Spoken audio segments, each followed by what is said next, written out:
Hi friends, this video shows how to format USB flash drive using Google TV Streamer 4K device. Here I am using this multi-port USB hub.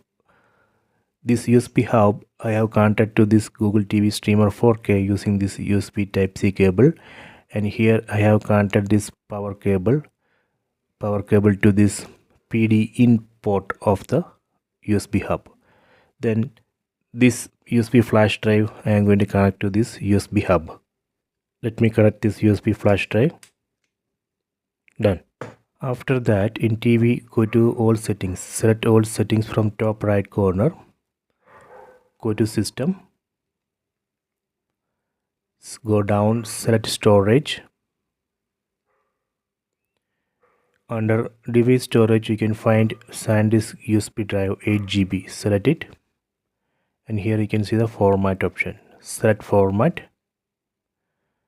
Select format. Done. So this way we can format USB flash drive. You should be careful because this operation will delete all data from your USB flash drive. Let me select OK. Done. So here you can see that formatted USB flash drive. Okay, so please try this. I hope you have enjoyed this video. Please subscribe this channel. Please like and share the video.